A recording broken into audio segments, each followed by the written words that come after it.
Et quand la tristesse arrive, je sais tu es là, toujours près de moi.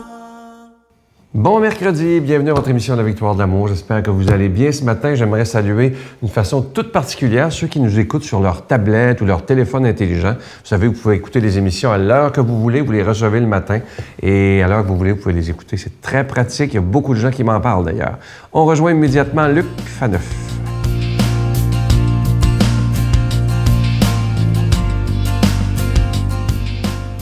Merci d'être là dans l'Évangile de la vie, où nous allons réfléchir avec François, qui nous aide à comprendre l'Évangile, à un aspect ou l'autre du mystère chrétien. On sait, le pape François écrit des gazouillis plusieurs fois par semaine, ce qu'on appelle des tweets, n'est-ce pas, qui sont des condensés de sagesse.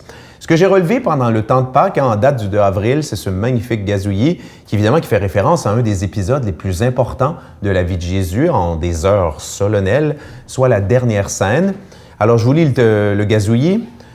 Jésus lave les pieds de ses apôtres. Sommes-nous disposés à servir les autres ainsi?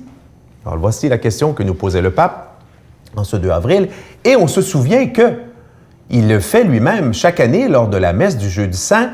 Il fait la même chose. Le pape, c'est le premier à faire cela, va en prison chaque année et choisit des hommes et des femmes de toutes les confessions religieuses, toutes les confessions, pas seulement des petits chrétiens, parfaits, j'allais dire des petits Jésus de plâtre, n'est-ce pas, ou des Maries de plâtre. Non, des gens, il leur pose pas des questions. Qu'est-ce que tu as fait? Tu es ici pour combien de temps? Non. Il choisit des gens, j'allais dire, au hasard, et il lave et embrasse leurs pieds. Et chaque année, on voit ces images absolument magnifiques. Les détenus pleurent. Ils pleurent de joie parce que voilà, ils ont le pape qui, imaginez, si ce cadeau vous était fait, mais imaginez, tu es en prison. Tout le monde te pointe du doigt, t'a puni, ils t'ont exclu, ils t'ont enfermé, puis toi, tu as le pape, une des personnes les plus connues et importantes de l'humanité actuelle, qui vient te laver les pieds, qui te fait un beau sourire et qui t'embrasse les pieds. Imaginez la beauté. Mais revenons au geste fondamental. Pourquoi le pape fait cela? Il fait cela parce que Jésus lui-même, au moment de son dernier repas avec ses apôtres, alors qu'il savait que 24 heures plus tard, il serait mort, Jésus a vraiment voulu que dans ce repas, toutes ses paroles soient bien choisies, pas un mot de trop. Et aussi, tous ses gestes. Et parmi ces gestes, celui-là, un geste que faisaient les esclaves ou les domestiques dans les maisons de riches, les riches villas de l'Antiquité. Les gens marchaient nu-pieds ou en sandales. On leur lavait les pieds, évidemment, pour ne pas salir la maison, mais c'était aussi en signe d'accueil. Jésus décide de se comporter comme un esclave. Évidemment, il ne le fait pas, j'allais dire, pour jouer à l'esclave. Non, parce que derrière cela, il y a quoi? Il y a la valeur, il y a l'intention, il y a l'amour. Jésus nous révèle là un message absolument fondamental. Lui, Jésus, est Dieu. Et Dieu décide de nous laver les pieds, chacun et chacune. Là, excusez-moi, moi je trouve qu'il n'y a rien de plus beau que ça. Oui, il y a quelque chose de plus beau, la croix. Aller donner sa vie par amour jusqu'à la croix. Mais quand même, comme geste, ça nous dit, attention, une vie réussie, c'est quoi? Une vie sur un trône? Une vie dans une Ferrari, tout ça? Non. Une vie réussie, c'est une vie qui aime et qui sert. Notre Père qui es aux cieux, que ton nom soit sanctifié, que ton règne vienne, que ta volonté soit faite sur la terre comme au ciel. Donne-nous aujourd'hui notre pain de ce jour. Pardonne-nous nos offenses comme nous pardonnons à ceux qui nous ont offensés. Ne nous laisse pas entrer en tentation, mais délivre-nous du mal, car c'est à toi qu'appartient le règne, la puissance et la gloire pour les siècles des siècles. Amen. Je suis tellement heureux de vous parler de ce beau cadeau du mois, une belle exclusivité de la Victoire de l'amour. Il s'agit d'un pendentif et je sais que vous allez être très heureuses, mesdames, parce que ça vient enfin avec la chaîne qui est plaquée argent. Et la petite croix qu'on appelle la croix glorieuse, elle est ornée de petits zircons. C'est délicat, c'est beau, c'est très, très féminin. Alors, une belle exclusivité de la Victoire de l'amour, vous ne trouverez pas ça en magasin nulle part. On l'a fait faire sur mesure. Alors, on l'a appelé le pendentif de la croix glorieuse.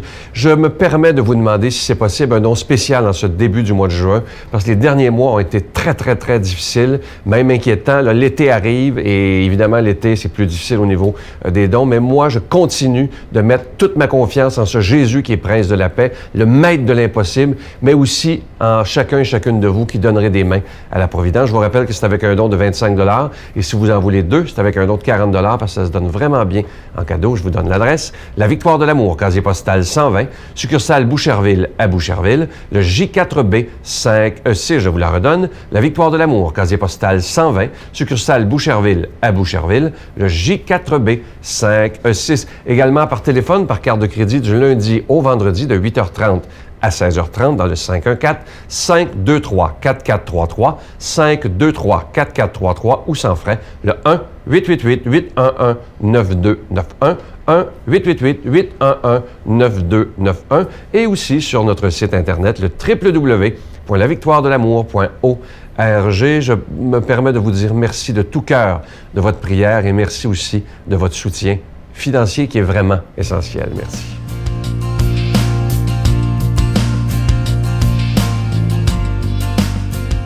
Mon Dieu, donnez-moi la sérénité d'accepter les choses que je ne peux changer, le courage de changer les choses que je peux et la sagesse d'en connaître la différence. Amen. La proclamation de la parole, cette parole qui peut tellement changer notre vie si on décide d'y croire vraiment. Aujourd'hui, elle sera proclamée par l'abbé Jean Chrysostome.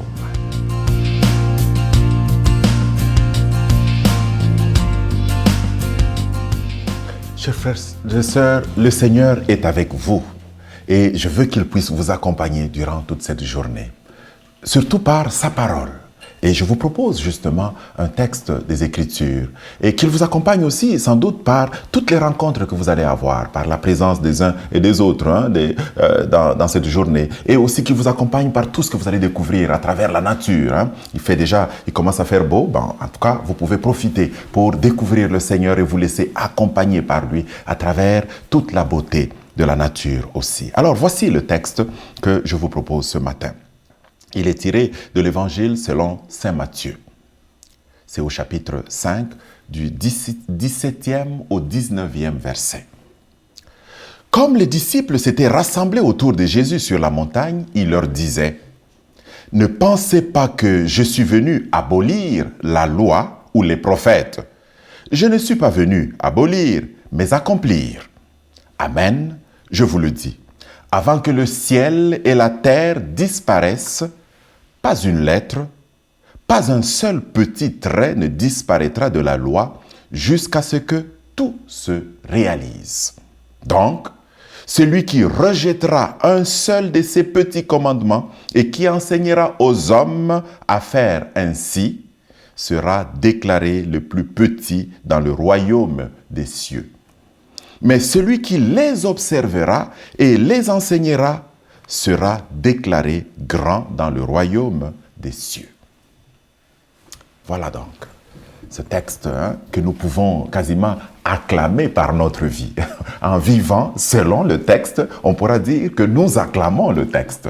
Nous acclamons le contenu de cette belle parole. Alors, moi, ce texte, je l'ai lu, relu et je l'ai médité avant de vous parler, chers frères et sœurs. Je me suis arrêté à ces deux expressions, observer et enseigner. Observer et enseigner. Jésus nous montre que si nous observons la parole d'amour de Dieu, si nous suivons le chemin, je vous ai toujours dit, vous savez, le commandement, la parole ou la loi, c'est le chemin à suivre. Donc c'est le chemin, il nous indique le sens, l'orientation. Alors, si nous suivons le chemin, donc si nous observons le commandement, si nous enseignons, on pourrait même dire, si nous témoignons de ce que nous observons, alors nous allons être heureux, nous allons être épanouis. Nous allons avoir une vie qui rayonne, une vie qui fait du bien, une vie qui apporte le bonheur aux autres et une vie dans laquelle nous-mêmes nous sommes vraiment épanouis.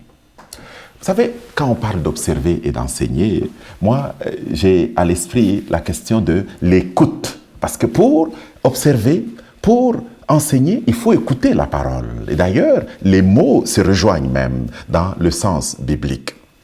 Lorsqu'une mère dit à son enfant « Ah ben, toi tu n'écoutes pas » ou bien « Ah, cet enfant écoute », vous savez ce que ça veut dire? Ça veut dire que l'enfant accueille la parole qu'on lui donne et qu'il en vit. Il vit au quotidien de cette parole.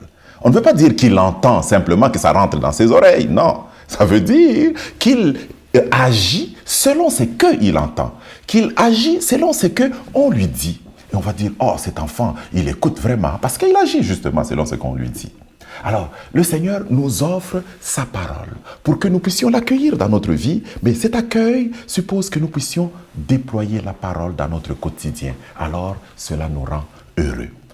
C'est la même chose, vous savez, hein, un couple qui se rencontre, qui se dit « Ah, nous nous aimons ». Ah, ils accueillent une parole d'amour. « Ah, je t'aime, chérie. Ah, je t'aime. » Oh oui, mais qu'est-ce que ça veut dire? Ça veut dire qu'ils vivent au quotidien de cet amour. Et ce vécu de l'amour est un témoignage. Moi, je me souviens d'une amie qui m'a raconté comment, hein, une fois, ils sont allés en croisière et puis un des enfants de la famille s'était fiancé.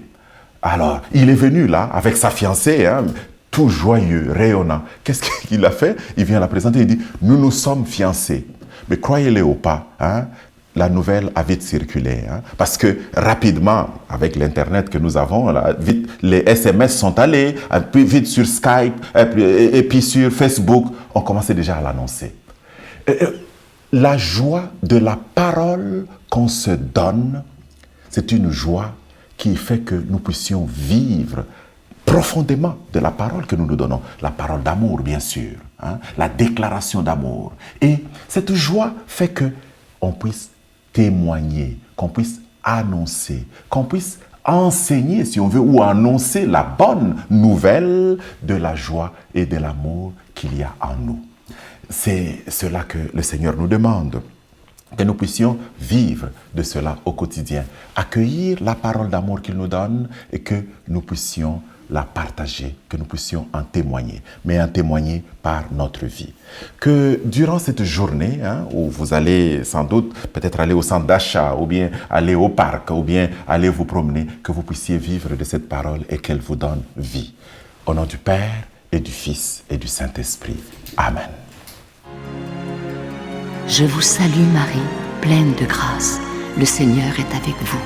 Vous êtes bénie entre toutes les femmes, et Jésus, le fruit de vos entrailles, est béni. Sainte Marie, Mère de Dieu, priez pour nous pauvres pécheurs, maintenant et à l'heure de notre mort. Amen.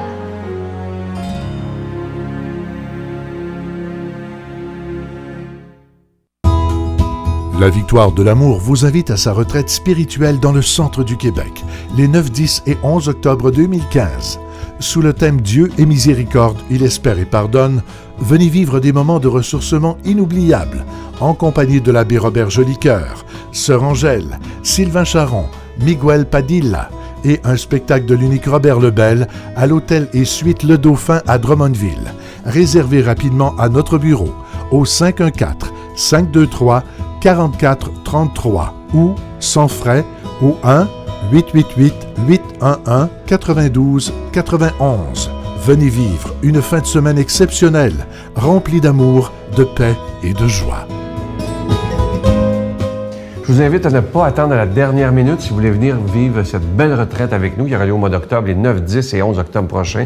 C'est à l'hôtel et suite Le Dauphin à Drummondville avec l'abbé Robert Jolicoeur, Sœur Angèle, Miguel, moi-même et un beau spectacle le samedi soir avec l'unique Robert Lebel. C'est lui qui a composé des magnifiques chansons, dont une que vous connaissez tous, évidemment, comme lui. Alors, on l'a vu au 20e anniversaire. Les gens étaient ravis. Réservez rapidement, c'est à nos bureaux et on vous aidera pour vous aider à réserver. À demain. Bye.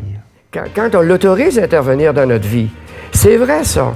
Quand on autorise Dieu à intervenir dans notre vie, c'est incroyable comme tout change. Il n'y a rien de banal à ce moment-là. Dieu intervient et on le sent, sa présence partout. Tous les matins, moi, ma prière, c'est de dire à Dieu, je te donne ma vie.